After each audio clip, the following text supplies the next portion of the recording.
And it is ladies' night up in here. How many people knew that there were this many beautiful black women in the wine industry? Like, how amazing is that, right? Literally. So we have the beautiful Chris. Is it Dr. Chris? Should I be calling you Dr. Chris? I'm gonna call you Doc. So, beautiful Dr. Chris. We have Alicia. Dr. Chris from Wachera Wines. And they're all going to introduce themselves. We have Alicia from Wine Noir. We have Miss Paula from P. Harrell Wines. And we are very excited to get into this. Let's talk about your brands and how it felt to get here. Like, can you tell us where you started, a little bit about your journey, and where we're going, because we're going places, right? So I think we'll start with you, Dr. Chris, and introduce your brand, please. Hi everyone, my name is... Is it on?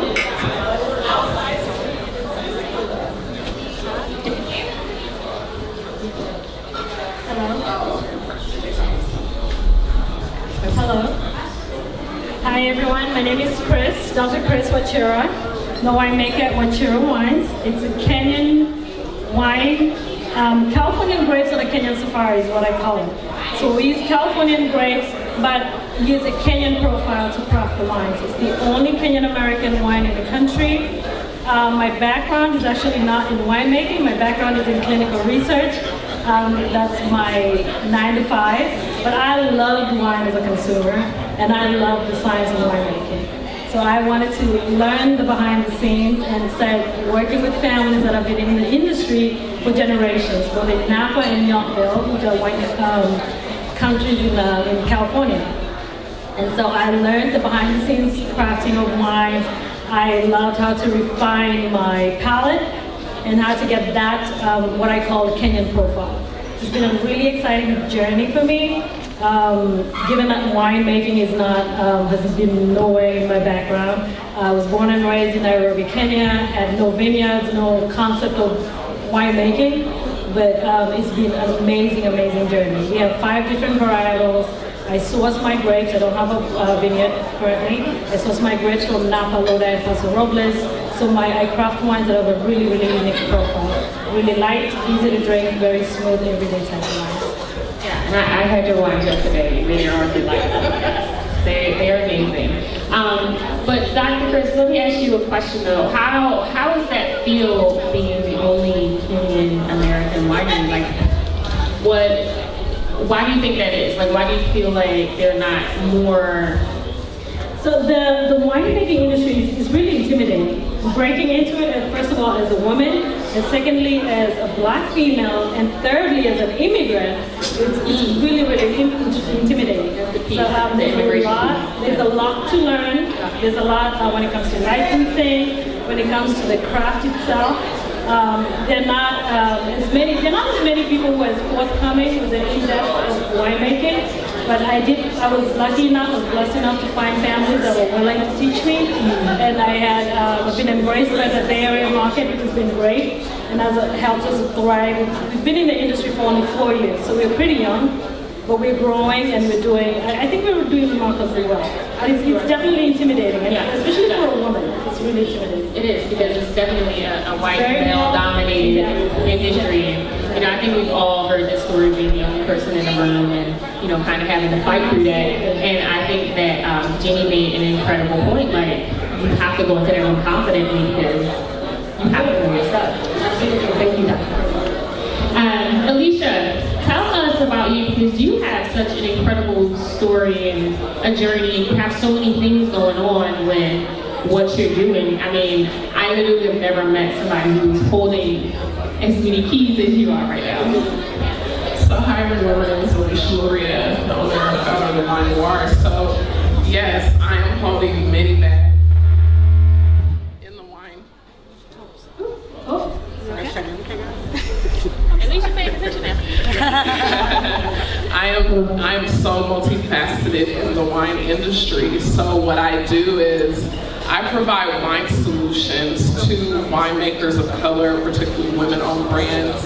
But my whole motto is let the winemaker focus on the winemaking, and basically I will bring the bottle to market in areas of distribution, wholesale, import, export, as well as wine consulting. And I got into the industry 2 years ago. The year before that, I actually was an ambassador for a major winery in the St. Helena area, and I sold a lot of their wines, and particularly I sold John Legend's brand. That was like one of the most popular brands. And what I've noticed, I'm very analytical and a business-minded person, so I noticed that just going to a lot of the black wine, events throughout the Bay Area, there was a gap that needed to be filled, which was the business side. So I can function, I represent the winemaker, but I also look at the business side of wine, because to me that's the area that still needs to have some attention, so.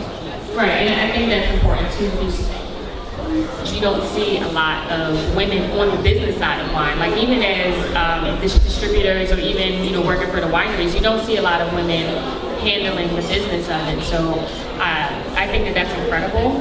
It's very brave, and I salute you, because that's amazing. Thank you. So we have Ms. Monroe. I love her voice. I love hearing her talk. Her voice is so raspy. But tell us your story. Tell us how you got into wine. Tell us what you're doing.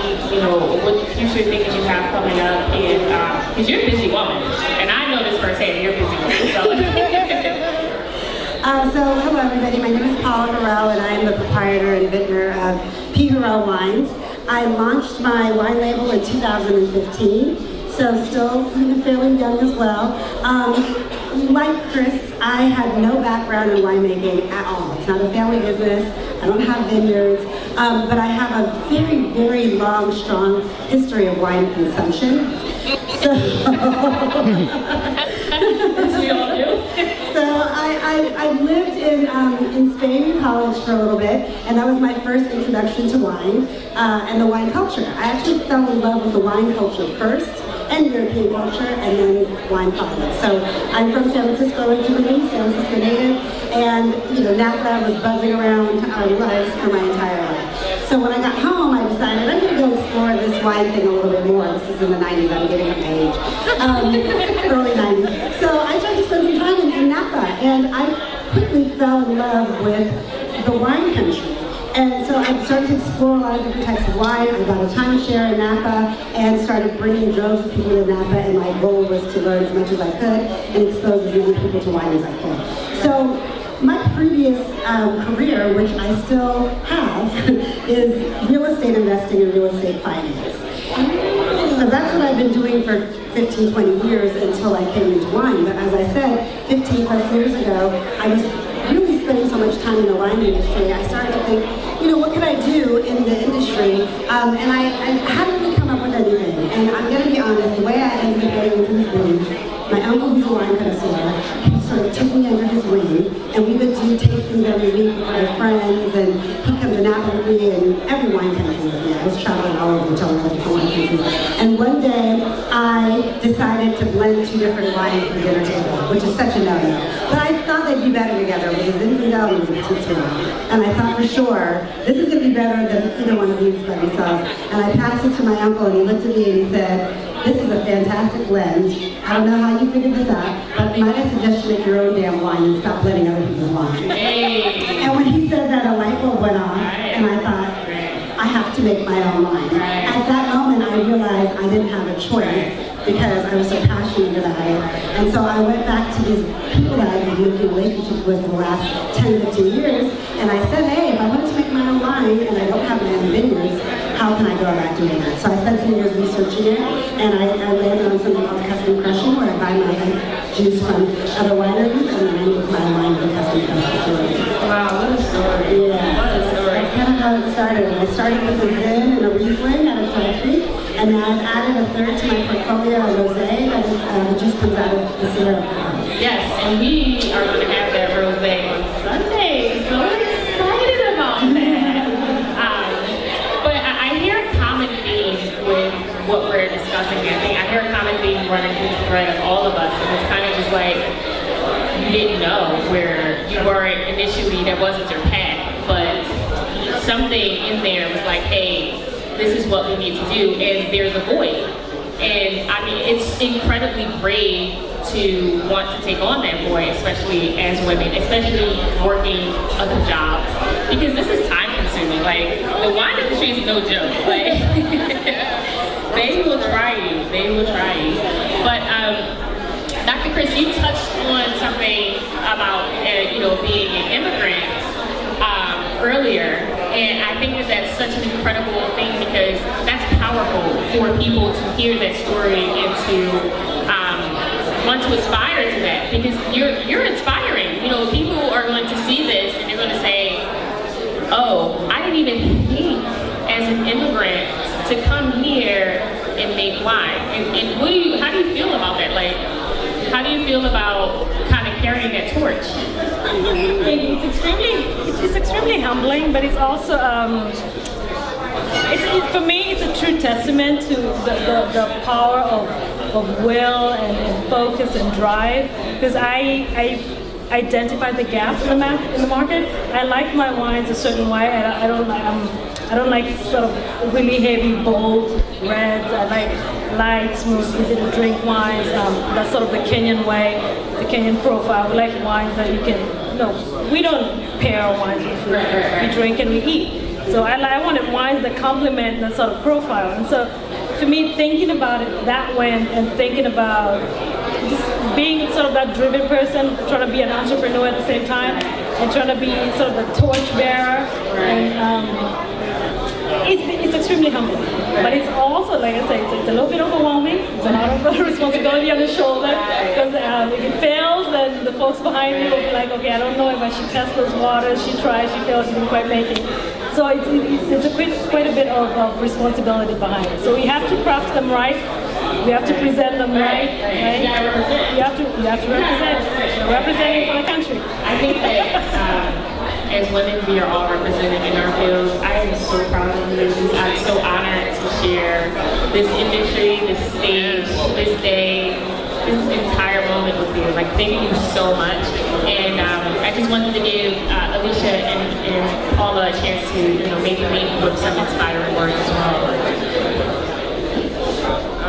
Well, some words that I can just say is, as a woman, Black woman, woman of color, the boxes that we have to check is that we just have to, like in this industry, just keep on persevering and just know who we are when we step in the room, who we are, whose we are, just whatever, and just not be intimidated by the industry. The industry will look like this. I predict in the next maybe 10 to 15 years, either on the consumer side or the buying side. So we just really have to persevere, keep collaborating as women and other groups, and just make strategic partnerships, and also just really push the brand forward in wine. So that's so true. I would like to say a couple of quick things. One thing my father used to say to me growing up, when I would have a math problem that was too difficult or something I couldn't do, and I would say, Dad, I can't do this. And he would say, can't isn't in the dictionary. That word isn't in the dictionary. Can't is not a word. Of course you can do it. And I was thinking, like, I can't do it. He was like, you can do it. And the reason I'm saying that is because I'm glad that was something he always told me, because this industry is not an easy industry, especially as women and women of color, as you both said. And so I think whatever you're doing, especially if you want to get in this industry, the thing that people have to remember and remind themselves of is that you can do whatever you want to do. And I don't mean to sound all cliche-ish about it, but it's like when you walk into the room, the idea is I've come here to get this done and accomplish this. Not what they're going to think, what they may say, what roadblocks they're going to be. Focus on what you're trying to get done. The roadblocks may come up, deal with them when they come up. But you do get a lot further when you walk in with that confidence, as opposed to if you walk in already defeated. They can't see that, And so it's like, go after. Like I said, when the light bulb went off, I'm passionate about real estate, but not nearly as passionate as I am about wine. So when that moment happened, and I was like, oh, I can actually have a business for my most favorite thing in the world, I said, there's no choice. I have no choice. I don't have another choice. And my uncle looked at me and he was like, I was kidding. I wasn't serious. And I was like, well, I'm serious. So, you know, just go for it. Whatever it is you want to do, just go for it. Go for it. That is definitely the message here. Is to go for it fearlessly, just like this woman. Thank you so much, and cheers. Welcome. Thank you for having us. DJ, hit it. DJ. DJ.